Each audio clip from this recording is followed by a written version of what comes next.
order the City of Hawaiian Gardens regular City Council meeting, as well as the successor agency RDA meeting on Tuesday, February 12th, 2013 at 6:01. Please turn off all cell phones during the meeting. Roll call, please. Actually, flag salute. Sorry. If everyone could please stand and join us in the flag salute. We'll be led by the participants of the Hawaiian Gardens Youth Activity League.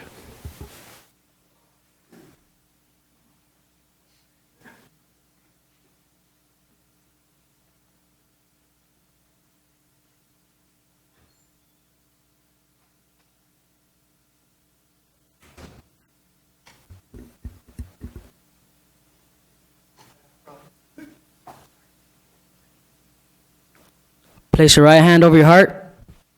Ready? Begin. I pledge allegiance to the flag of the United States of America and to the republic for which it stands, under God, indivisible, with liberty and justice for all.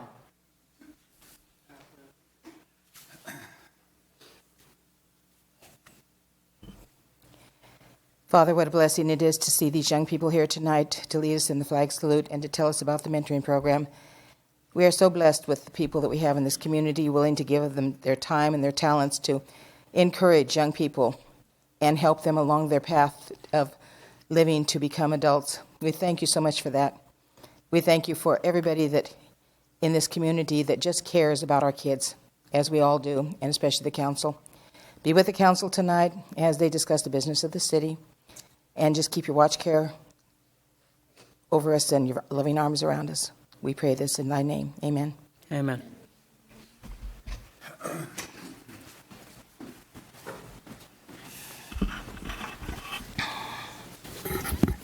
Roll call.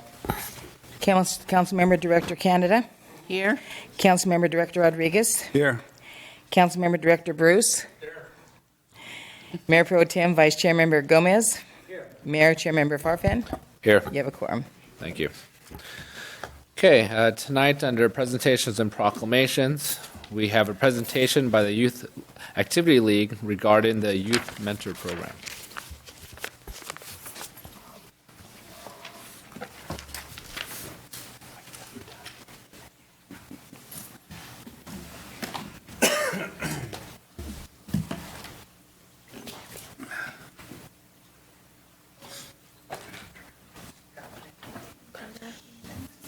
Good afternoon, City Council. This is the Youth Mentoring Program.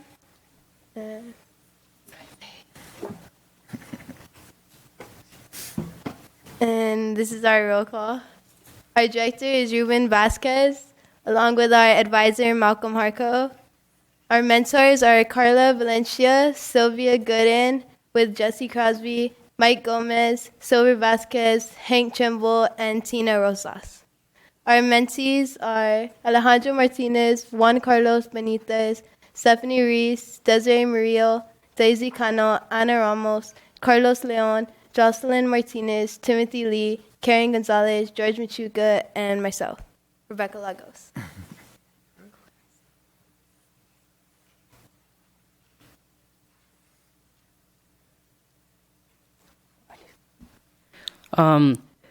On January 18th, 2013, we had our first class. It was a drug education class led by instructor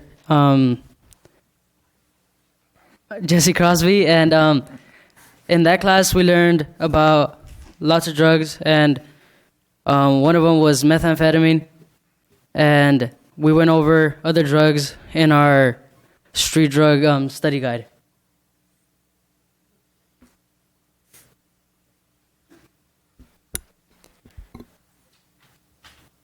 We went to the Museum of Tolerance, and this is some of what we saw and learned.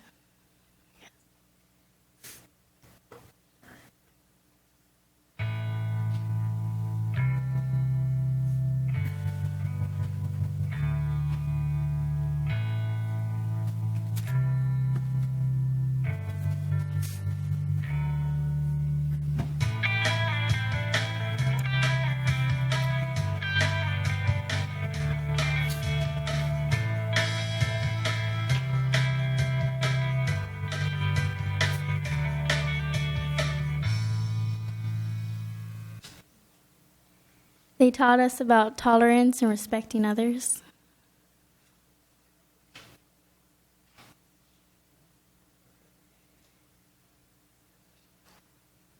This is the group photo in front of the Museum of Tolerance.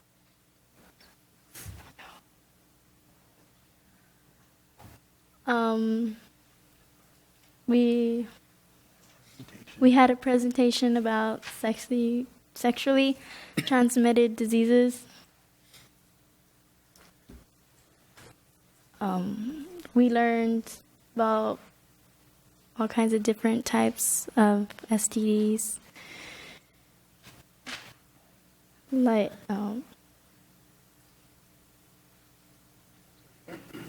yeah. Oh, I'd like to thank you for your support. I want to apologize because the mentees were going through a lot this week with the possible transfer with Malcolm, so they really didn't get a good enough chance to prepare for this, but we put it together and we wanted to present it tonight, so thank you guys.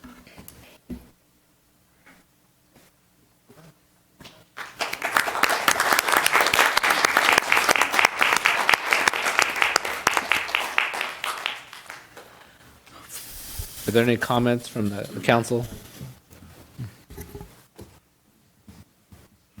Yes, this is the first time I heard about possible transfer. What of Malcolm is? Does anybody have an explanation?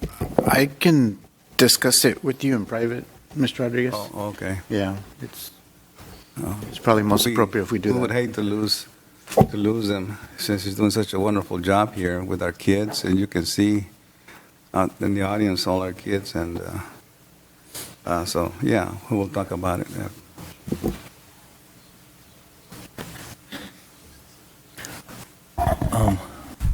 Well, I just want to say that it's been a great experience working with these guys. You know, I learned a lot along with you, and I think in a few minutes we're going to hear from you and know what kind of children or students, young people you are, and you know what your potentials are, and what is important to you. So I just want to tell you, you know. Again, I enjoyed working with you in this program. I hope we're going to continue it and continue success to you. I just want to say thank you for taking the time to put a presentation together. We always appreciate you guys informing us of everything that's going on in terms of the program. So thank you. And I understand, you know, with the situation that, you know, it can't be perfect all the time, but we appreciate it. Just thank you for taking the opportunity. Thanks. Great pictures, though, and a nice slide presentation. So now we'll open up to oral communications, items on and not on the agenda. This time reserved for members of the public wishing to speak on items on and not on the agenda, except for public hearing items. This time will be limited to 3 minutes per speaker. Maximum time allocated is 15 minutes. Upon conclusion of oral communication, the city council or city staff, at the direction of the mayor, may respond to any questions or statements that are presented by members of the public. The City Council is prohibited by law from discussing or taking any action on items presented during oral communications that are not on the agenda. Those of you who are wishing to speak, please state your name and address for the record. Thank you. Buenas tardes, mi nombre es Nidia Mateos. Vivo en la 215 Street, en esta hermosa y bendecida ciudad de Hawaiian Gardens. Y solamente vengo con una petición de algunos de los residentes de nuestra ciudad. Si fuera posible, pusieran unos equipos de fútbol, soccer, conforme a las posibilidades de nuestros residentes, porque desafortunadamente las cuotas que se cobran dentro del club que hay, muchos de nuestros residentes no las pueden pagar. Y me estaban pidiendo si pudiéramos hacer esa petición delante de ustedes, que hubiera unos equipos de soccer en nuestra ciudad, con residentes de nuestra ciudad, y conforme a las posibilidades económicas de los residentes de nuestra ciudad. Esa es la petición que tengo para ustedes de parte de algunos de nuestros residentes. Muchas gracias por su atención.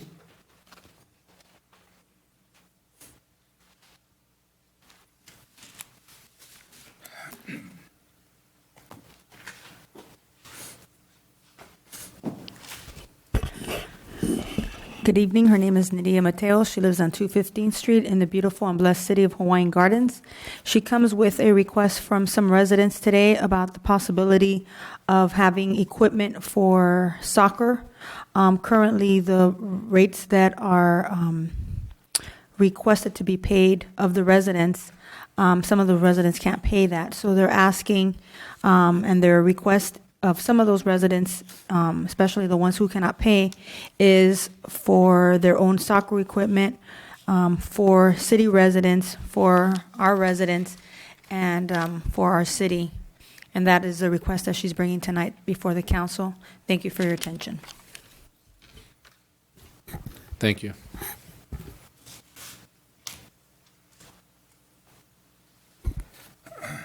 Good evening. My name is Karen, and I'm Karen Kavanaugh. I'm from the Public Library here in Hawaiian Gardens, and I'm just here to announce some of the upcoming programs we have at the library. We are continuing our Growing a Reader, Cultivando Lectores reading program. That's going to go through the end of March, and I'm pleased to say we already have more than 150 kids signed up, and I'm also pleased to say we have room for more. So any children ages 4 through 12, if they want to come to the library and sign up, they get a free book for signing up, and then they have the opportunity to earn a lot of prizes as they go along reading. There's actually, there will be more special programs. In addition, as part of this program, this is our Target Grant-sponsored program, and so I'll be announcing those in a little bit too. Starting this Saturday, we are going to have the return of our loom knitting program for teens and adults. That is going to be 3 Saturdays in a row from 11 a.m. to 12:30 p.m. So that's February 16th, February 23rd, and March 2nd. Looms and yarn will be provided as long as we have them. We sort of ran out last time, so we'll see if we have that if we have that wonderful problem again that we have so many people doing it that we run out. Also, our teen program's coming up. Our next series of teen programs is going to be starting next Thursday, the 21st of February, and that is 3 Thursdays in a row, and it's a teen etiquette program. And someone's going to be coming in to run this workshop, and they're going to be covering everything from public speaking to dining etiquette to social media etiquette. How do you keep your social media presence in a good place online so that people from colleges or potential employers, as they're looking at it, will see you as a good candidate. And that is going to be from 4 to 5:30 p.m. Again, 3 Thursdays starting on the 21st. Also, all teens that attend all 3 of those sessions are going to be entered into a special raffle for a Kindle Fire, and that is for 6th through 12th grade students. Finally, I just want to say thank you to the Friends of the Library who ran a great fundraising program, and just a thank you for all of their hard work, and also to announce that the next Friends of the Library meeting is going to be on Saturday, March 2nd, at 10 o'clock, right before the loom knitting. So if anyone is interested in joining the Friends of the Library, please come by, hang out for the Friends of the Library meeting, and then come learn how to do some loom knitting. So, thank you very much. Thank you.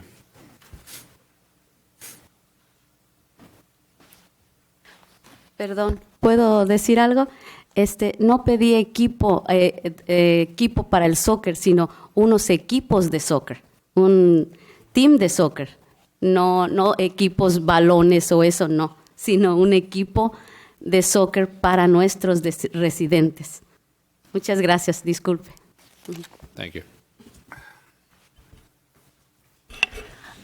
Our apologies. She clarified or corrected me, I'm not sure, that it's not equipment that she's requesting, it's an actual soccer team for the residents here.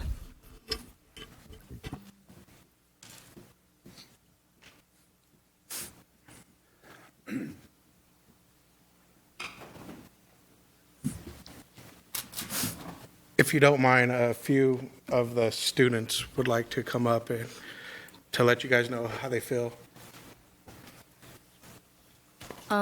Well, good afternoon, first of all. It's a little intimidating coming up to adults, especially as teenagers. But we're here to ask for the city's support in keeping Malcolm, and because we don't agree, and I'm pretty sure he's not comfortable with doing a once-a-week patrol and the program because of the relationships that he's made with the city and with others. And he believes, and we also believe, that it's a safety precaution, not only for him but for us. And so one of the steps that we've been taking as youth, I just want to put out there that he's not making us do this at all. It came out of our hearts to do this on our own. And one of the things that we did yesterday, we all got together and we decided to come up to a petition to allow for, we made copies for each of us to take so we can get as much petitions as possible. And so far, I think we have over 30 signatures so far in a day that we've been doing the petitions. And we hope to have at least 100 signatures. That's our minimum goal. And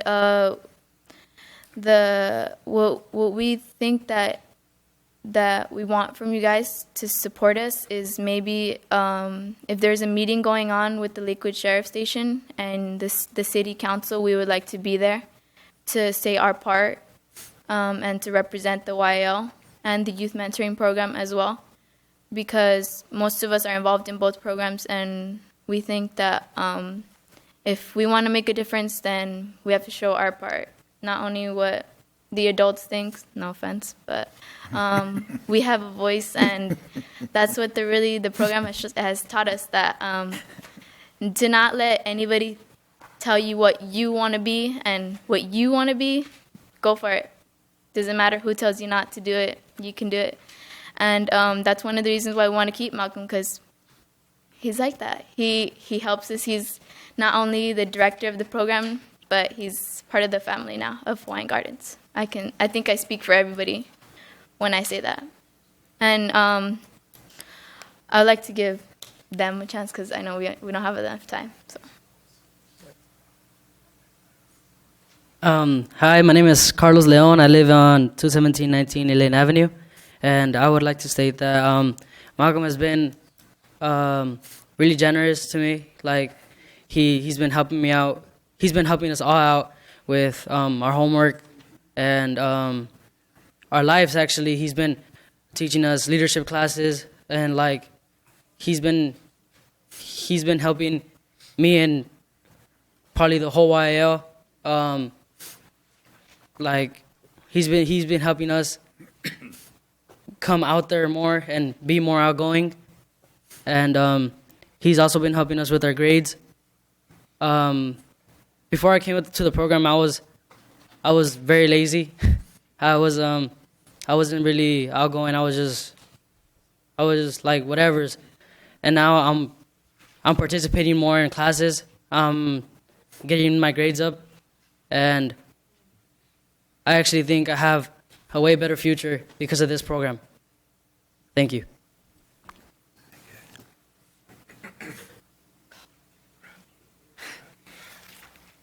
Hello, my name is Desiree Morello. I live at 12230 East 211th Street, Hawaiian Gardens. I would like to thank you very much for taking the time to listen to me this evening. I just wanted to express what the YL and Malcolm means to me. Malcolm and the program has helped me improve my grades. I went from having straight Fs to having A's, B's, and C's. Before I joined YL, I was on the wrong path, and Malcolm helped put me on the right path. Malcolm has helped me so much. It's hard for me to put into words how much Malcolm means to me. I'm afraid if Malcolm leaves, I will end up back where I started. So I'm asking that you help me and my fellow peers keep Malcolm here. I really don't want him to go. Thank you for listening. Hi, my name is George Reese. I live in Centralia Road, Hawaiian Gardens. I would come to this evening to thank you for coming listening to us. But I would hope you guys are with us to help keep Malcolm Hartgrove with us. He's not only a sheriff, he's not only the leader of YL, he's family. He's one of us, and to let one of us go it's just hard. Like, I've gone through a lot with family problems, school problems, so many, and for him, not even my dad cares for me as much as he cares for me. And to let someone like that go, it's hard. He's a good man, and he's moved our hearts. He's helped us through a better future and to look more through life and not just give up. Thank you. Hi, my name is Rebecca Lagos. I live on 11928 Centralia Street, apartment 102, 90716. And I would like to thank you for your time, first of all. And Malcolm, he's been there for me for about 3 years now. And I used to be lazy. I used to not care about my grades, not care about school really much.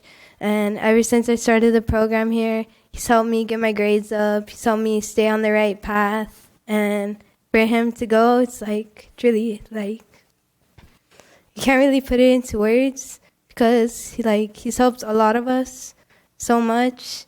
And with family issues, with school issues, with whatever you needed help with, he's always been there for us. And you can't really just put it into words for him to for it to be in consideration that he might be leaving us. And he's just been there through a lot. He's helped us through a lot. Like everybody else said, he's like family to us. And nobody wants to see him leave. And I hope that we get to talk to his supervisors to put in consideration to keep him here with us, because it will help a lot of us and keep us on the right path, keep us out of trouble, keep us with our grades good in school, everything. Thank you. Again, I just want to put out there that this didn't come from any adult, no offense again, but it didn't come from any adult who decided, hey, do this, do that. Nobody was bossing us around. We just simply bossed ourselves around, and we told each other, let's do this, let's do that. And we just meet up with Mike Gomez, and he helped us out, and he was like that guidance too. And it's one of the reasons why we want to keep him here, because honestly, he's literally saved lives. I can say that I'm one of his lives that has been saved. I'm not going to really say my whole life story because it's long, but long story short, there was a point where I just wanted to end it all. And, well, Malcolm was my distraction from my problems and everything. But it's simply it, and I just want you guys to hear us out and take into consideration. Thank you. I have one more thing. The YL program has been a help to all of us, and I fear that when Malcolm leaves, it's not going to be the same anymore, and I think our numbers are going to get really low. And, I mean, like our city logo is, our youth is our future, and if we don't have a good youth, I mean, how's our future going to be, you know? And I think Malcolm's the one that is making our future, is helping us make our future. And I think he's been a great help for this community and for this city and for us. Thank you.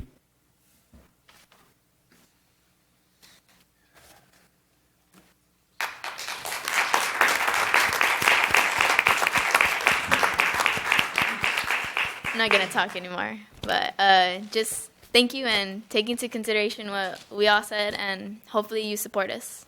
Thank you.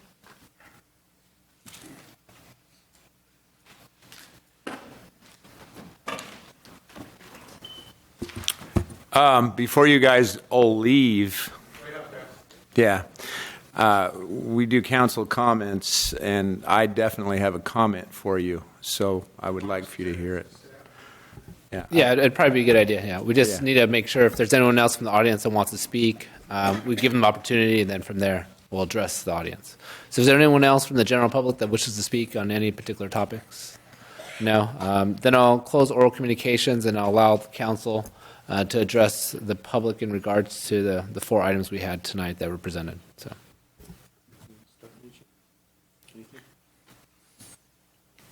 Yeah, I have watched Malcolm since he's been here, and I would hate to see him leave too. He has, I mean, from a small group of children, I can see out there that he has touched a larger group of children here. So, personally, myself, I would hate to see him go. And I'm glad that these children out there are really taking an interest in what the city has provided for you.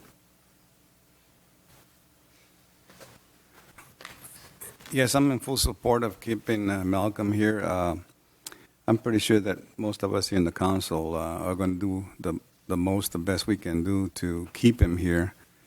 We're going to try our hardest, and so hopefully we can succeed. And I have a question on the soccer teams. How many soccer teams do we have, Steve? Well, I'm not exactly sure what we're talking about regarding soccer teams. I can tell you a few pieces of information. The city does conduct an annual mini soccer league that lasts approximately 3 to 4 months. Typically, we field 5 to 6 teams, and that's for the younger age kids, 3 through 6. Also, at the end of the school year, we conduct a youth soccer league out of the grammar schools. And that typically runs from maybe April through June. In addition, as you know, the Hawaiian Gardens Eagles Soccer Club operates pretty much year-round. But they're a separate organization, similar to your Little League and your Pop Warner. So we do have soccer teams from Hawaiian Gardens. Yes, sir. Yes, we do. Yes. The other question is, from what I see in some of the information that I have seen, Hawaiian Gardens has the lowest fees in any city around Southern California as far as soccer, baseball, Pop Warner. Is that correct? I would agree with that, yes. Okay, well, that's all. Thank you.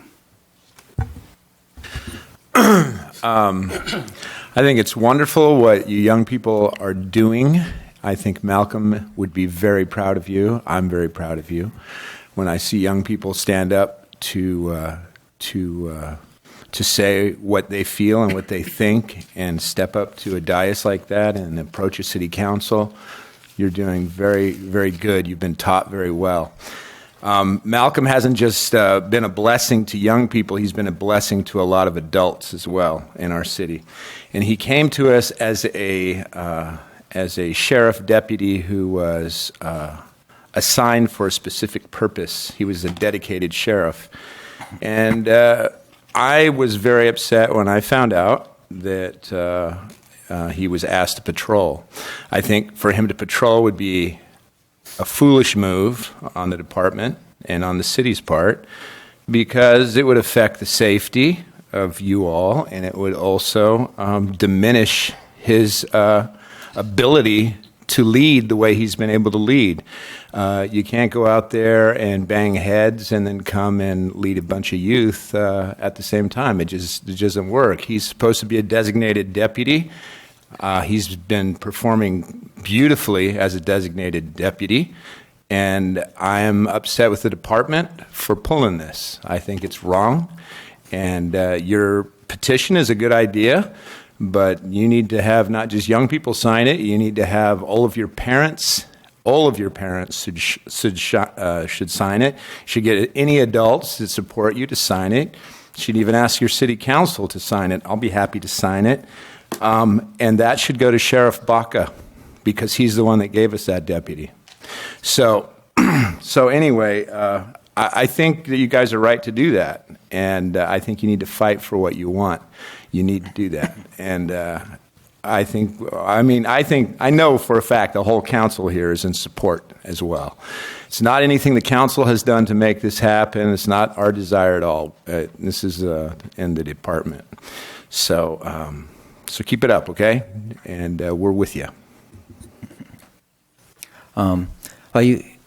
Those of you in the mentoring program, you know how I feel, and we've discussed this, and as Stephanie so eloquently said, and we work together, and but it was your idea. I hope you leave a copy of the petition here tonight so the city council can see, because they wrote the petition. So I think it's great, and we did talk about having our parents sign it. The one thing I want to add, because I think it's, as Barry said, it's evident that all the council are support of keeping the YL as is, and we want you to do that.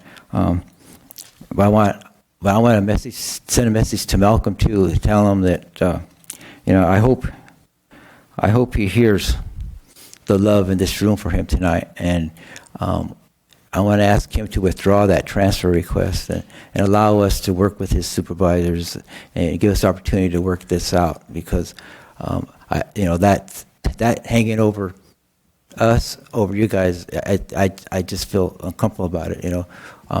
You guys are giving everything, your whole heart here, and we want him to reciprocate in kind. So let's ask him to be here for you as you're being here for him. And together, I'm sure we're going to work this out. I just want to commend each and every one of you. I know this takes a lot of courage, a lot of effort, and it's quite evident that Malcolm has had an impact on each and every one of your lives. And so with that being said, the council does have your full support and trying to do what we can in terms of our efforts to keep Malcolm here. We know how important he is to our youth as well as to our entire community, and the impact he has had over the last few years. So we appreciate you guys once again coming, and we're all willing to sign the petition as well and do what we got to do in terms of our best efforts to keep Malcolm here. So thank you again for bringing this to our attention and just taking the efforts to communicate this. If I could, I forgot, I wanted to comment on the soccer issue. It's not the first time that I've heard this comment, and I think I don't want to single out soccer, but as far as fees go, I understand they charge $100 for people to join, and then the coaches charge the parents $35 a month, a fee to the coaches for coaching. I don't like that at all. Plus, they pay a small fee, $5-10 per game for the umpires, but it's that coach's fee that really bothers the heck out of me, because it's supposed to be a nonprofit youth program. So every youth program I've known, people volunteer their time for. So I think that's what the parents say, that it's costing a lot. They're having to pay that much every month. And then again, I don't know, because I haven't seen the rosters. I can't say it's true, but I've been told that teams they're bringing in players and whole teams from other cities, and kids that live in Hawaiian Gardens are being forced out of the program. So those things concern me. I think it's been, next month will be a year since we opened the sports complex. I think maybe it's time we review, what we've been doing there, the policies, the programming, that kind of stuff, and look at those issues. And because that's fine. I expected the leagues to use that new facility as a recruitment tool, but I always hoped that they would use it to recruit kids from the community and not exclude them for players from other cities who may be better players, and that's why they're there. But anyways, I think it would be a good idea to just look at that, look at where we're going with that, and maybe we can set up some guidelines that will make sure that people from our community get the opportunity to use that facility and not be forced out. Just for clarification, are you referencing the Eagle Soccer? No, I'm thinking the complex in general. I just all the groups, because I don't want to single out one group. But I know that those fees that I mentioned about the coaches charging players, I know that comes from the Eagle Soccer. Okay. One more thing. We're talking about the adult soccer, or we have reviewed our list of the fees, and we everybody agreed of what was listed on that list. Right. I'm not talking about the fees to the. But actually, that hasn't come before the whole city council yet. But I'm talking about the fees that we charge for the city programming. I'm just talking about how the sports complex is operated, how the groups, the guidelines that they're allowed to use the facility. Because we do have guidelines. If they request a donation, they have 75% of the participants have to be from the city. So, are we allowing groups to use our field for their leagues? And 75% are from outside the city. Is that fair to the kids that live here? That's what I want to look at. How about we just wait till we put it on the agenda, and then we can just further discuss and get all the details and everything like that, the numbers. We need to talk to the people in charge of this and see what actually is going on. It's just it's hard to follow right now. So we'll just wait till that time comes. Okay. So we'll continue on to agenda organization. This is time for city council members to discuss any changes in the order of the agenda items. Would anyone like to change any of the items in the agenda tonight? See none, okay. I would just, remember I asked about a bulletin that, I think it would be, right now would be the time to mention that, because we still have some people in the audience, because we wait until the final council reports, everybody's gone by then.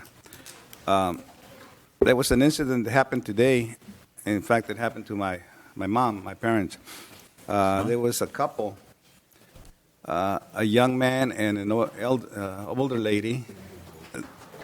They came over and they were talking to my mom that they were going to put cable on the next door for the next door neighbor. And in the meantime, the older lady, when she was talking to my mom, the young man somehow went inside the house and ransacked it. And they pulled all the drawers out. He pulled all the drawers out and everything, and he stole somewhere around $600 that my mom had for a little. So there is some criminal activities going on as far as that goes. There was another incident that I was just told about. There was a lady that was going around asking for donations for a funeral that happened somewhere in Mexico, and it's also kind of like a con. So I want the whole community to be aware of, especially that couple that goes around targeting the elderly, the seniors. So I would like to say this in Spanish also. I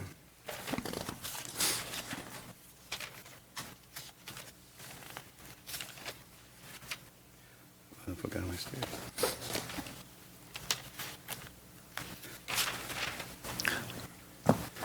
Este es un anuncio para la comunidad. Anda una pareja de un muchacho y una señora que va a gente de edad en la comunidad que dicen que van a instalar cable en la casa de la vecina. Y al mismo tiempo la señora, ella habla con la dueña de la casa, y el muchacho se mete a la casa y anda buscando dinero o joyas, y esto pasó ahora. Vemos que eso está pasando ahorita, y la gente de edad tiene que cuidarse de esas clases de robo, y díganle a sus vecinos lo que está pasando. Si viene una pareja que dice eso, que van a poner cables o algo así, que no lo dejen ni entrar a la yarda, y dígalos a todas sus vecinas, a todas sus amigas, todas familias que conocen aquí en la ciudad de Hawaiian Gardens, porque aquí es lo que andan haciendo en esta ciudad. So, cuídense de esa pareja. Y también anda otra señora que anda pidiendo dinero para sepultar a una persona en México. Y también es algo que son tranzas, pues, que están pasando aquí en la ciudad. So, tengan cuidado y, como digo, dígales a todos sus vecinos, sus familias y todo que tengan cuidado con esas parejas. Gracias. Okay. Thank you, Councilmember Rodriguez, for bringing this to our attention. So we'll continue with the agenda. Item A, public hearings, none. Item B, public ordinances, none. Yes. There is an item that the city manager would like to add to the agenda. Under the Brown Act, you are not allowed to discuss items that are not on the agenda, but there is a provision in section 954.2 of the government code that allows you to add an item to the agenda if it's an urgency. And the standard is the city council by a 4/5 vote finds that there is a need to take immediate action on an item that arose after the posting of the agenda, then the city council can add that item to the agenda and take action on it tonight. So we'll have the city manager explain what the item is, and then you can take a vote whether you want to discuss it tonight or not. Yeah, my office was approached by Top Rank Promotions, and they're looking for a site to host a night of boxing. And the challenge is that the event is scheduled to take place, if approved, on February 23rd, which is a Saturday. Did you say February or March? February. Oh, February. Okay. So the reason why we're requesting for this item to be placed on the agenda is because obviously there's no other city council meeting scheduled prior to that. And they do intend to sell alcohol, and only the city council is authorized to approve such a request. They are willing to obviously pay whatever fees we charge to rent to any private entity. They've informed us that they have their own licensed and bonded insurance personnel that would be at the event. They have a $5 million insurance policy, which is much more than we require typically. And there's 9 belts to be scheduled, and that's pretty much the information that I have for now. So if the city council wants to consider the request tonight, you need to make a finding that you do need to act tonight, and it's got to, 4 of you have to agree to put it on the agenda. I'll make a motion to put it on the agenda. I think it's just worth discussing. Second. Okay. All those in favor? Aye. Aye. Okay, again, the council and the city already has a policy for renting out the facilities, and this would be the gym that would be rented out. There's a policy already in place, and there's a form that can be used to go ahead and let the facility for the short period of time.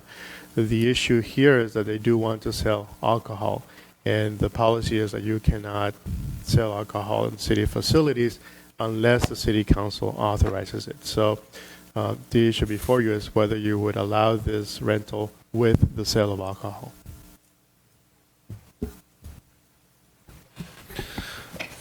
And you said that comes, obviously they have to get a permit to sell, and then they're going to provide security? If they are going to sell alcohol, they need a permit from the ABC, Alcoholic Beverage Control Department. That is a separate state law requirement. But even if they had their ABC permit, they could not sell it on city facility unless the city council authorizes it. Do they have their own security? They would contract a security company that they use at these type of events. And our guidelines are pretty clear in reference to the number of security guards that we would require. It's all contingent upon the number of people that they're expecting. And we've been informed that they're expecting anywhere from 500 to 600 people. But it's a stretch. It's only a week and a half away, so. Yeah. Okay. And the capacity for the gym is? What's posted on there for gymnasium floor is 500. And the selling of alcohol would be in the gymnasium only? Wouldn't be outside of the gymnasium? Only in the gymnasium. And I'm assuming they're going to be using paper cups, no glass, no cans. Yeah, or anything like our that. guidelines require the use of either paper or plastic cups. So you're saying that our facility will hold around 500 people? What's the posted capacity is 500. What they're going to do is they're going to submit a floor plan. We're going to work with the local fire department to get approval and authorization on whatever capacity they think would be safe to have. What about we're going to have a snack bar there? I'm sorry, I forgot to mention that. Yeah, they're not interested in operating a snack bar.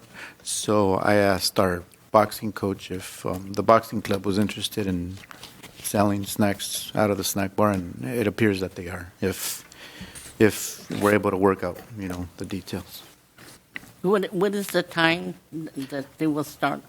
I was told typically the first bout would probably be around 6 o'clock. They're going to give me a defined schedule in the next few days, and they would probably end at about 10:30 or so.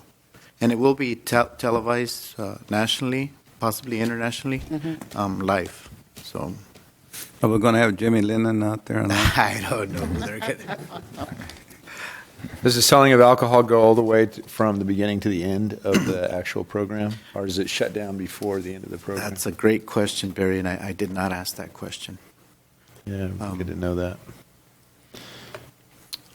Yeah, a lot of. You guys know I like boxing, and I've attended a variety of events in numerous locations. Usually they cut it off like an hour before the show's end.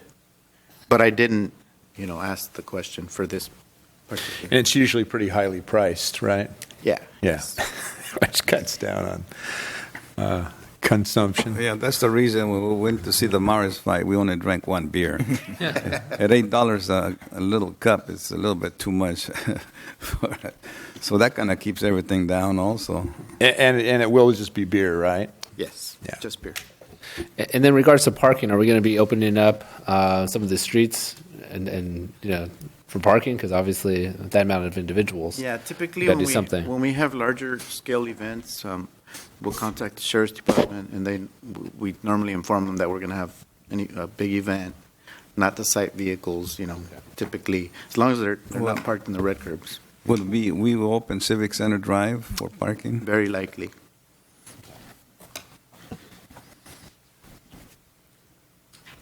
Any more questions? So we can vote on it right now, I'm assuming. Okay. No, I'll make a motion to approve. All's in favor? Oh, do we have a second? I'll second it. All's in favor? Aye. Aye. Could I amend that to having some kind of cutoff time for the sales? Because I think that was a good idea.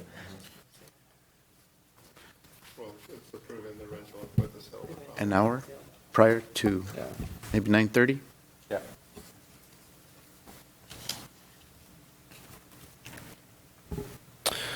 So back to item C, consent calendar. Items listed on consent calendar are considered routine and will be acted by one motion, one vote. There will be no separate discussion of these items. If discussion is desired, that item may be removed from the consent calendar and will be considered separately. At this particular time, would anyone like to remove any items from the consent calendar? I would like to pull C1, C2, C3, and C5. And I'd like C6. And I'll see 7.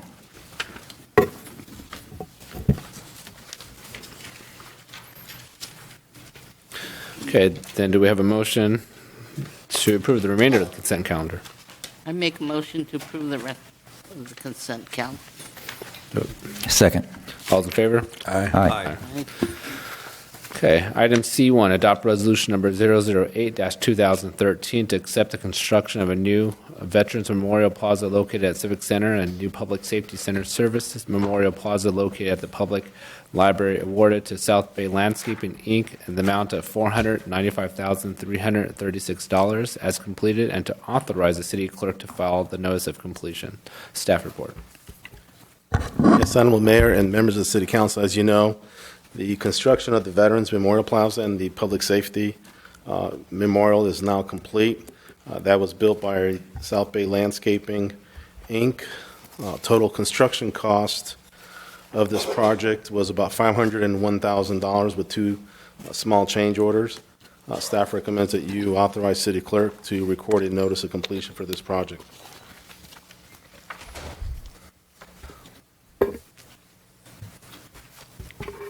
You say the actual cost was 500 and what? 501,679.83. Because we have it listed here, 495,336. There's some two change orders that brings it to about 501, I believe. So we need to correct the resolution over here to the actual number of what it cost.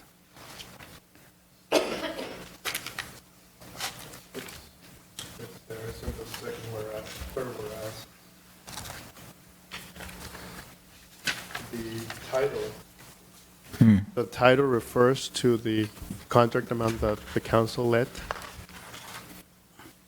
and the resolution itself within the body does identify the 501,679.83. Well, I'm glad that it's finished, and I can say it turned out real nice. Of course, the cost, I do not agree with that. As you remember at the beginning, we went around and round about it, and what is supposed to have been cheaper, the way that everybody else suggested, it didn't turn out to be cheaper. I'm pretty sure that you all know or remember what happened there. But like I said, I'm happy that we got it done. The other, we're still also looking forward to getting a piece of hardware from the Department of the Army. And I think we got a little behind here due to the holidays. We kind of missed something here because we did get a response from the Department of the Army, the Life Cycle Management Command, and I think we forgot about it. No, but this response came December the 6th. And like I said, due to the holidays and not me keeping up with it, we're a little behind on that. So anyway, now I want to make sure that we're right on top of it, Mr. Marquez, because I also want to get the VFW involved. Maybe they can give us also a letter so we can send. And we're supposed to have this connection with the retired general that might help us also. So we get all the information together, and then we can go ahead and continue on. Because according to the response, at this time they don't have anything available. But there's one paragraph that kind of bothers me on this response, and that's the first one. It says, "Thank you for your interest in obtaining military equipment through our Army donation program for use as static display memorial historical purposes. Your request on behalf of City of Indio for the United States Army owned equipment we use." Where did that come from? It's probably a standard form letter, and they made a mistake. Right. But Mr. Rodriguez, if we could, I think we could discuss that when that item comes up on the agenda. Oh, that's the next item? Yeah. You're jumping the gun there a little. Okay. I would like to say something on the memorial, though. I distinctly remember us all having a conversation about the design, and we had mentioned and I think we agreed upon it, putting a light in the center of it that shot up at night. I know it was brought up. I know that I'm pretty sure that it was something that we all agreed upon, but I would have to go back and check. And, it would really look nice there. I mean, I look at it at night, and it's not very exciting at night at all. And then I noticed that the flags, none of them have a light on the flags. And even our American flag in the center of the drive, it doesn't have a light on it either. It has a light, but the light is pointing down at the ground. So, I mean, I know the American flag is supposed to be lit up at night. I don't know about all those other flags, if they're supposed to be lit up at night, but I think it would look nice if they were lit up and if we had that light in the center still. Councilmember Bruce, if we can allow for Joe to respond, I'll chime in. Yeah, that was researched by an architect. There is no requirement to light up those flags. However, I'm aware that the Public Works Superintendent is working on getting some, and maybe one of them is already lit, I'm not sure. They have been installed. Yeah, because he's doing a test with installing some LED lighting on top of the flag. Right, so all of the flags are? Yes. Oh, so yeah, they are up. Unfortunately, we're dealing with LED, so if there's other lighting in the area, it does take away from the amount of light that the solar lighting does emit. Oh, down. so they're not very bright. Right, they're not very bright. But if on your way out, if you can take a peek. Well, I looked at them again on my way in, and maybe it wasn't dark enough. It was pretty dark. They just didn't. Yeah, that. Just kind of. Yeah, it's a little tough because if we go the other route of installing hardwired lighting, then the cost to do that really goes up. So we're exploring this option. With the solar lighting and. But didn't we discuss it in a council meeting? And didn't we? Not the lighting on the flags. No, the Joe, light if that you came can up from comment on the center. lighting. Yeah, there is a lighting in the center of the centerpiece, and it may not do exactly the effect that you're looking for, but there is a light in the center of the star. As far as the lighting on the flag, I think the superintendent is looking at trying to put one that's a little bit bigger wattage. Right. Yeah, we were talking about a killer beam that shot out of the, so that you'd have a dramatic sort of a. Well, that effect now goes a little bit away because now we have that other LED light that's shining off the parking lot because they wanted to create a different. They wanted to light up that whole area, so now that effect has gone away a little bit. There's a light standard. Just north of that project that's been recently installed, and it really makes the whole project glow. Yeah, I noticed the star itself glows, and that looks nice. But I just, I wondered whatever happened to that discussion that we had. Yeah, no. I mean, like Joe said, I mean, it was installed. It is part of the project, but I think the effect we were looking for is just not there. So we're currently. I don't think there's a light in the very center of the star. I mean, I don't recall. I think there's individual lights around them. There's more than one, actually. Yeah, so that the star glows, but there is nothing coming up out of the middle. I just think that, in the day, I think it looks really nice, and it's very impressive, but at night, it really loses its effect. And that was why I suggested that in the first place, because, even if we couldn't get the killer beam in the center, to have each one of those poles lit up, I think would look really nice. Yeah, I think the Public Works Superintendent is still experimenting with that, but I'll check with them tomorrow. Okay, and while we're talking about lights at the Public Safety Memorial, there's lights, but they don't come on. Yeah, I was made aware of that by Ernesto, and I believe the superintendent is going out there tonight to see if it's a circuit breaker issue. They were installed. It did work when they were first installed, but it's possible that with the weather, with the rains, it may have short-circuited. The circuit breaker may have tripped. So at this point, it becomes more of a maintenance issue because they were installed. But I'm sure they were tested, but I don't remember from day one seeing that. Either way, it's on the warranty for a year, so they're on the hook for that. So all the hardware is there. I inspected it this morning, so everything's there. So it's either the circuit breaker, or it could be a blown transformer. So it's something that we're investigating. Okay. Oh, and I'm sorry, there was one other thing. On the contract change order number 1, it said there was a contract change was for a new plaque for World War I veterans, Korean conflict, and Vietnam War. And the plaque was requested in lieu of removing the existing plaque from the City Hall entrance. So there's nothing on the war memorial that we just had finished for the Korean conflict or the Vietnam War? I thought there was. So There is. I don't understand what this is. At the time that this was designed, they were looking at removing the plaque that's right here, right behind this wall. And they were looking at relocating that plaque over on the memorial. And they decided not to do that and create a separate one up there. Okay, so there is, the memorial is out there, it's just hasn't been removed from this wall. Right, so now you have 2 of them.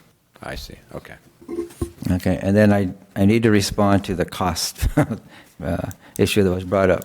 At the time, I know that there was confusion and disagreement over exactly what it meant, but the engineer said doing it the way we did it would save 10 to 15% from whatever the cost of the project would be. So, that's what we did, and that's what we got. If we did it the other way, possibly could have been 10% higher. So, that's why the project was cost. If you want me to, I can go back on the records and show you exactly what was the. And it says on there it'll add 10 to 15% to the cost of the project. Yeah, they estimated a cost, but they said the other way it will add to that cost. But they couldn't say what the final cost would be.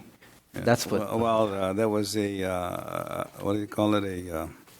According to Smiley, they said, well, he didn't guarantee it. In other words, there was a statement that says, well, I don't guarantee this, and Disclaimer. sure enough, Right. right, he didn't guarantee it, and this is what we ended up with. Yeah, because he couldn't guarantee what the final cost was going to be, but he could guarantee that it was going to cost 10 or 15% more if we didn't do it the way we did it.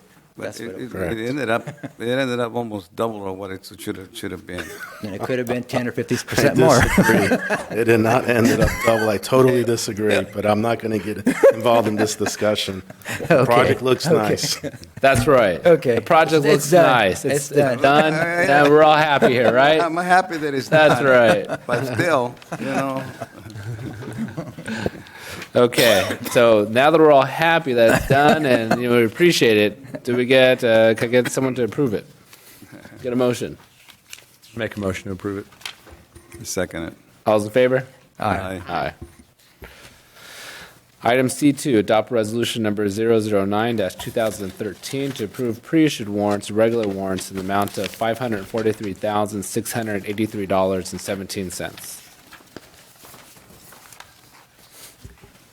I have 2 questions. On page 9, we have consolidated disposal service, trash assessment, $9,581. What are we paying here? And this is about the third line. Third entry down. Third line down on page 9, consolidated disposal.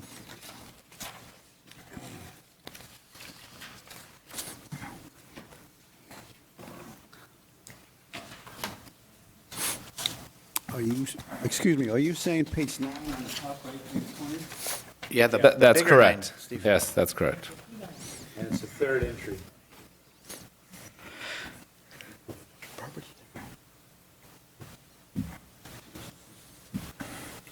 Property tax assessment for the.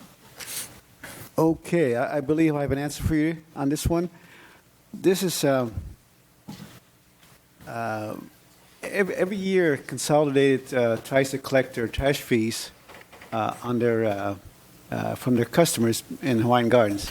The ones that do not pay gets placed on their property tax liens, and we get the money from the LA County Auditor Controller's Office, and we pass that money through to Consolidated. We do it about once or twice a year, depending on how much money comes in from the LA County Auditor Controller's Office.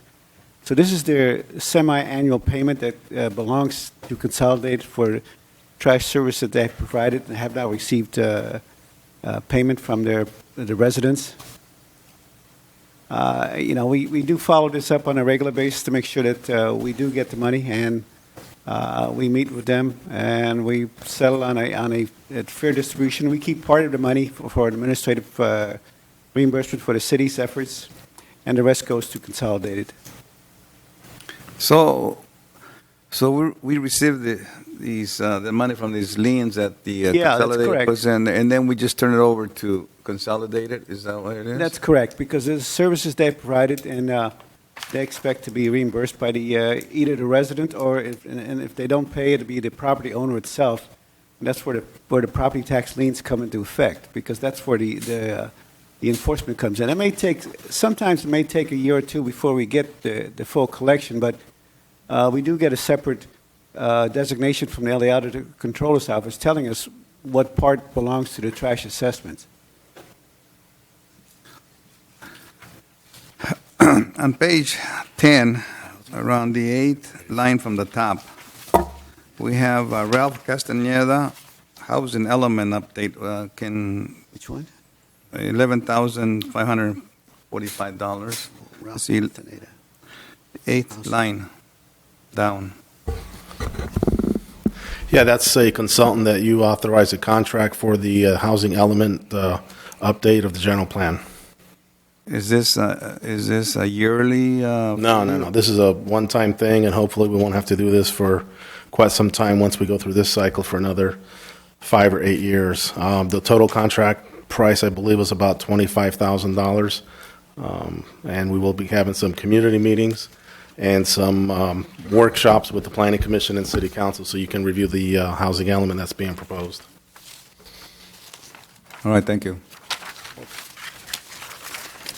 Are there any other questions? Do we have a motion?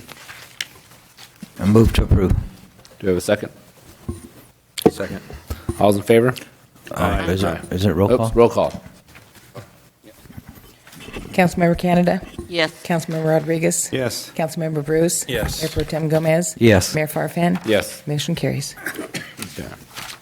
C3, adopt resolution numbers 010-2013. The city will assume all responsibilities for the upkeep and safety of donated military combat equipment to be displayed adjacent to the Veterans Memorial Plaza at Civic Center. Staff report. Yeah, Mayor and members of the City Council, what you have an item is a resolution basically authorizing that the city assume the responsibility for any upkeep and safety of any donated military hardware that we're pursuing. Adoption of this resolution is a requirement of the process in ensuring that we're on a list, put on a waiting list to receive any military hardware. So basically, like Mr. Rodriguez stated, unfortunately, we were a few days late. We had approximately 30 days to respond. But we did contact their office via email and via phone calls, and we informed them that this item was going on the agenda, and they said it was okay for us just to send a copy of the resolution if it was approved, and we would not lose our place. So, any questions, comments? Well, I just want to make sure that we do keep this going. This is very important to me and to the veterans. So, like I said, as soon as we get all the paperwork ready, I like to see a copy so that I can use it for other purposes there. one important note is, I think it's okay to share, Mr. Rodriguez, that you've made some contacts to secure the transportation of any donated. Yes, the transportation from one of the veterans who was a Purple Heart recipient, works for FedEx, and he stated that FedEx will transport any item for free. So there's no problem for transportation. Right. So the city's cost would be basically preparation of the area where the military hardware would sit on, and any future maintenance costs. So, and as stated in the staff report, you just learned that we had about a $60,000 leftover from the Public Safety Veterans Memorial. So we would recommend that we utilize those funds for any costs associated with placing the hardware on site. I make a motion to approve. Second. All those in favor? Aye. C5, City Council's approval of the revised route for the 2013 City Anniversary Parade. Staff report. Yes, Mr. Mayor, members of the council, my apologies. At the last council meeting, the parade route that was presented to you was inaccurate. In front of you this evening is the correct parade route that was used last year and is proposed to use once again this year. So again, our apologies. Staff is just recommending that the council approve the revised parade route, and I can answer any questions you might have.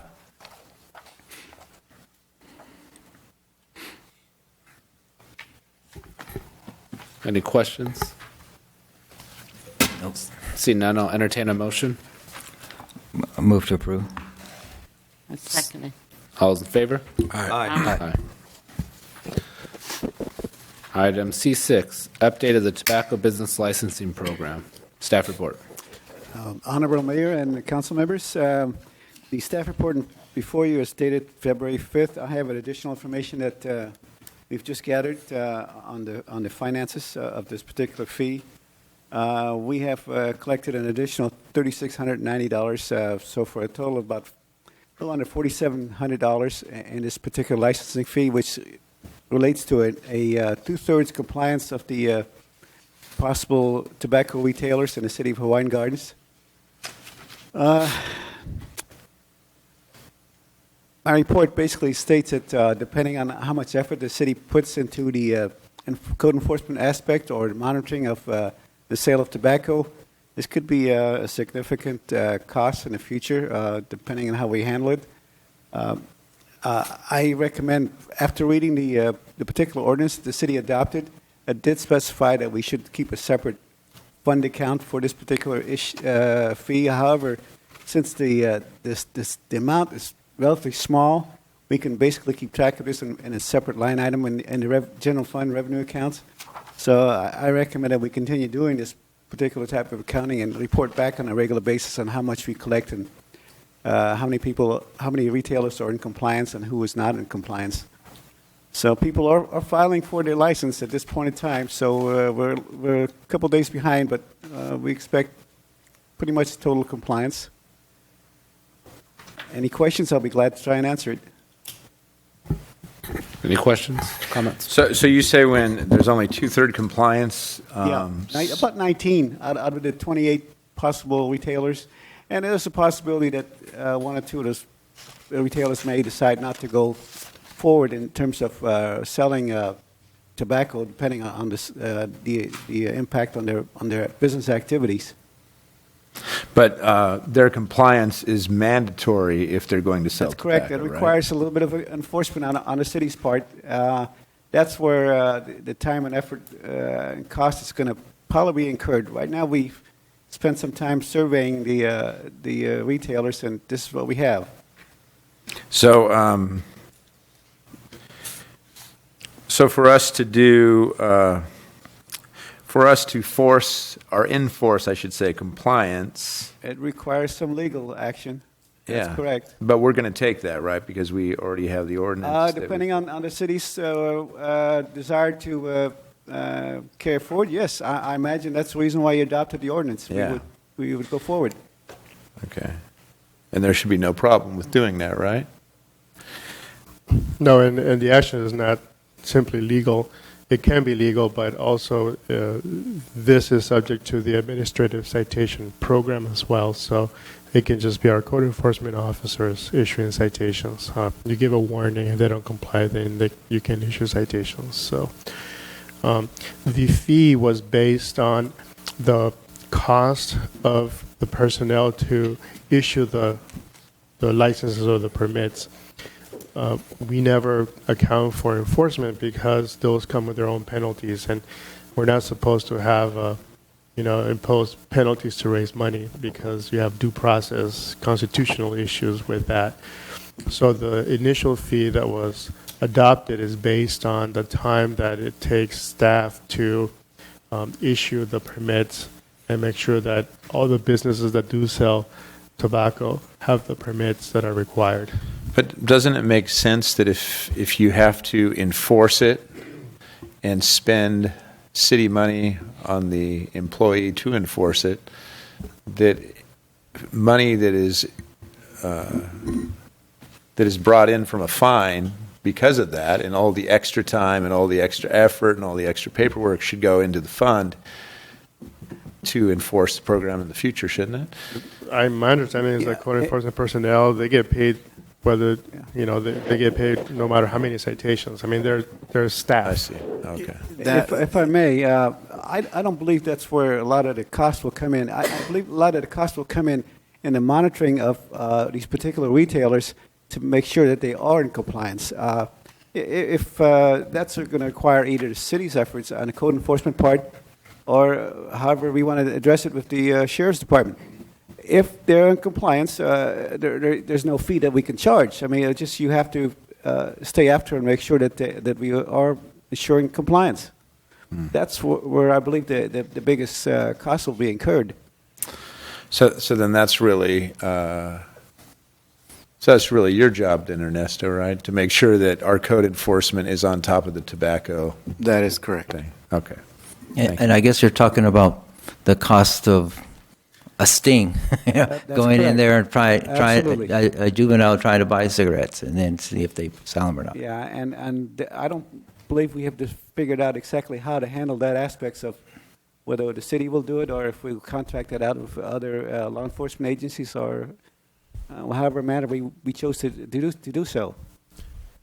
That aspect is not new. It's illegal to sell tobacco to children under 18 years of older, and the only thing our ordinance did is to require an additional permit and to require the display the way they have to put the tobacco away from where children can actually just grab it.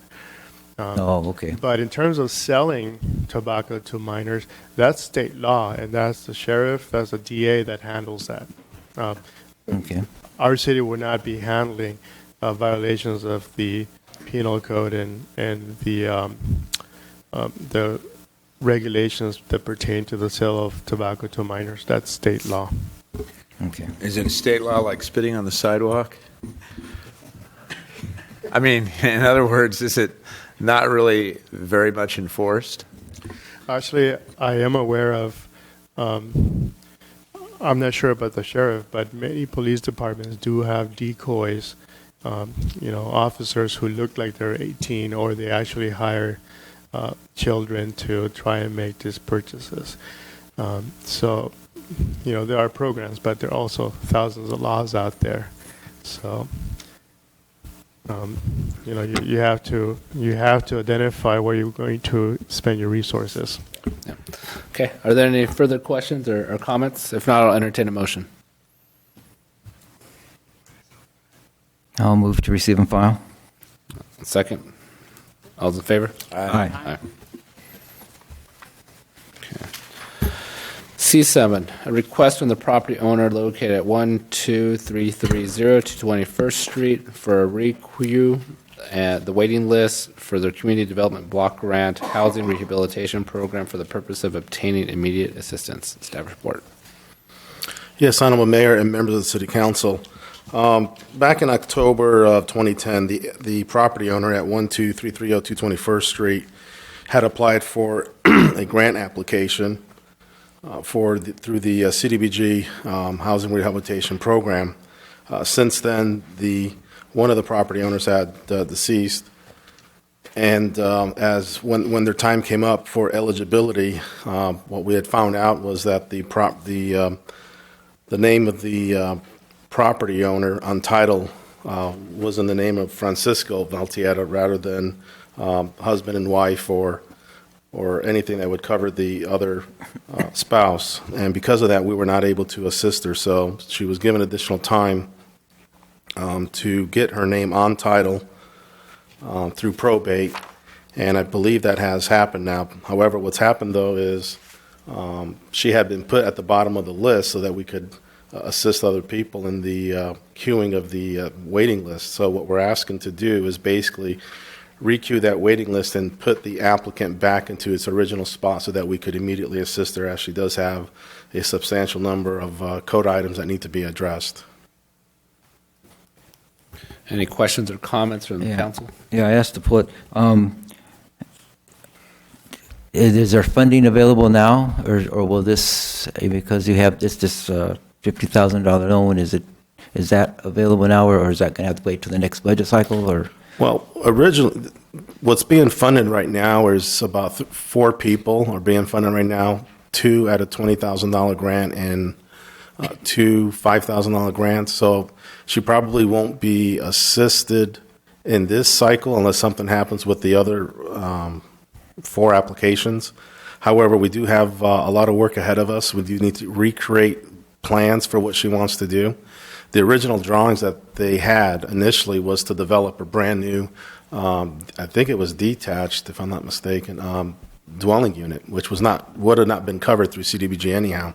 So they have to recreate the entire plans for the entire project and possibly ask for a minor exception. So we do need to get the ball rolling and basically recruit a draftsman or an architect so we can legalize what's there. And through this program, this has to be owner occupied? Yes, that's correct. Okay. And I believe it is in this case. I think that the problem was that she was not on title because it was in the other person's name. No, Joe, just for clarification, she informed us that she was moving back, I think, this past weekend, or within this week, I believe. I'm very familiar with this project here. As a lot of you knew, Mr. Valtierra, when he first applied for the loan, he was rejected because he had no equity in the property. And, of course, we changed that because at that time nobody had any equity in any of the properties because of the house and how it went up. People were losing, they lost. So, and we do have an ordinance now that says you're not required to have equity. They're foster parents, and they were taking care of four children, 3 boys and a little girl. At that time, or right now, I think the oldest is probably about maybe 10, 11 years old. Child Services suggested them that they would adopt those four kids, and they did, and that's why they wanted to add to the home.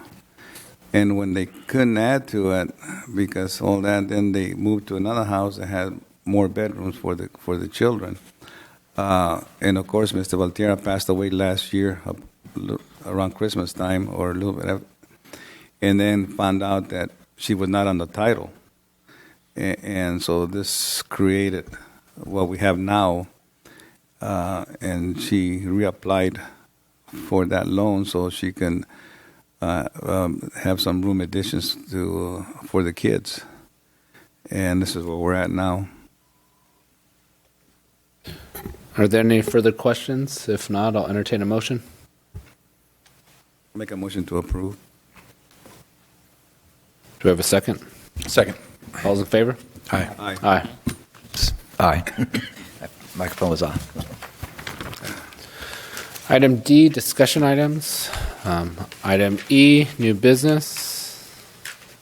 Item E, closed session. We'll skip that and for now. Item G, oral staff reports.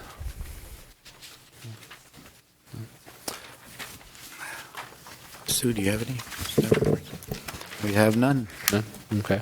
Item H, oral council reports. No. As you all know, that me and Ernesto went to our sister city in Mexico, San Pedro. to lay the foundation or the groundbreaking of the new clinic that a dialysis clinic that they want to build there. And we got there. We went to the groundbreaking on Friday, and there was a lot of people there, a lot of Mexican government officials there. And we noticed that the area where they're going to build this clinic has already started. They already have foundations. And we had a lot of speakers there. And we had the Presidente, who's the president of the whole region there. I guess it's different towns. And then we had one of the congressmen there also. He also gave speech, and he promised, 150,000 pesos towards the building of the clinic. And some other government agencies also were going to donate some money. In total, the first phase is going to be the dialysis clinic, and then they're going to continue and have a women's clinic and so on. According to the government official there, by the time they finish, it's going to cost around $2 million, and it looks very good. The people there at the town, they're looking forward to it, to have a dialysis clinic there, and people received us pretty well. We went to some different people's homes, and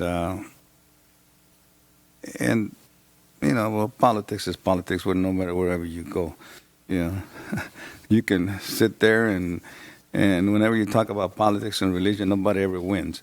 So, but it was interesting, and I just also want to say that it didn't cost the city anything. I paid for my own all the way hotel, and we stayed at Ernesto's home or his parents' home, and so the city didn't pay a single penny. We each paid our way and everything. So, but it was worth it. It was worth it to go down there and the little town. Of course, I know you guys been there, so you know what it looks like. But it was interesting, and like I said, hopefully, according to the congressman says they're going to push it. They want to get it done this year, or they're going to get the first phase done this year. And I don't know how many people know that in Mexico, people take their time when they do something. Any type of construction, they take their time. So, but according to this congressman, he says they're going to push it and they're going to get it done, get the first phase done this year. So that's all.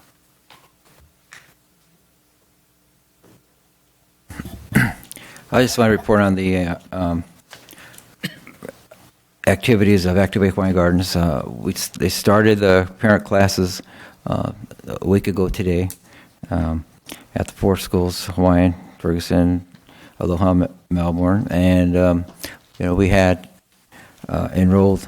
Our goal was to get between 15 and 20 parents per session, and we reached that goal. And today we had a second session at Hawaiian, and they all came back, and a couple of them even brought more people with them. So we had 22 people today, but that's good. And the best part is the parents seem to respond. They talked about implementing some of the things that that was discussed about, only serving portions that are fit in the palm of your hand on your plate, so you don't overeat, things like that.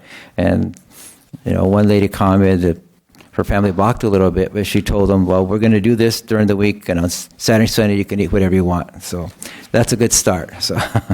But I also wanted to make a point to thank, again, Sam's Club. They've been supplying refreshments for every session. We go there at 7 o'clock. They give us a shopping cart full of healthy snacks, fruit, vegetables, and we take them there, and we give them to the parents. And also, because of my work schedule, I've only been able to attend the full class at Hawaiian on Tuesdays, but I do go help set up, and then I leave and go to work on the other ones. But at Hawaiian, I have to thank the principal staff for they've always been prepared, they've been organized and taken care of us, made sure things were handled. In fact, yesterday was no school. One of the secretaries came in and called all the parents to remind them to come show up today for the class. So I want to thank Principal Cordova and her staff for doing that. And that's it. Okay. I just want to touch bases on a series of events that I attended. On January 29th, myself as well as the Vice Mayor Gomez attended the rugby match versus the Canadian team. I must say, rugby is an intense sport, and a lot of those kids, I mean, they walk off the field, limping or bleeding, but there's definitely a passion for it, and it's a growing sport. I even heard that there's potential that it might make the Olympics. So yeah, and the boys won. So it was the older boys, and they won, which is great. On January 31st, I attended the Activate Hawaiian Gardens kickoff. It was held at the facility here. It's just an introduction to the parents in terms of the program overall, in terms of what's going to go on, what they should anticipate. So that was good. On February 3rd, I attended the city boxing show, which is great. We had 3 of our young boxers, and I know one of them actually won, which was a great showing. And I believe, I want to say he's only boxed, I want to say either it was 14 times, and he competed against someone that's boxed over 30 times, 30 bouts. And he won. It was great, very exciting, a little nerve-wracking, when you're watching them. But it was a great show. And then on Wednesday, February 6th, I was invited to be principal of the day at Hawaiian Elementary School. It was great to be on campus, to see all the teachers utilizing all the technology. And once again, thanks to the Moskowitz Foundation for their donation. It's great to see not only the teachers, but the youth utilizing all the technology there. It was interesting that we had some of the teachers actually have the students take over kind of for the day and demonstrate how they've been utilizing their new projectors. And it was fabulous to see. And then on Friday, February 8th, I attended FEDI had an art show, which they actually displayed a number of different youth art from the local middle school. So it was great. So that's about all. And now we'll go on to the City of Hawaiian Gardens Successor Agency RDA meeting. Item A, public hearing, none. Item B, consent calendar. Items listed on consent calendar are considered routine and will be acted by one motion, one vote. There'll be no separate discussion of these items. If discussion is desired, the item may be removed from the consent calendar and will be considered separately. Would anyone like to remove any items from the consent calendar at this particular time? Seeing none, I'll entertain a motion. Move to approve. I'll second that. All's in favor? Aye. Aye. Okay. Item C, discussion items. None. D, new business. None. Item E, closed session. None. Oral staff reports. None. Oral agency reports. Item H, will adjourn to our next regular successor agency RDA meeting to be held on Tuesday, February 26th at 6 p.m. So now we'll reconvene back to our city council meeting under closed session. Public employee performance evaluation titled Chief of Police Services.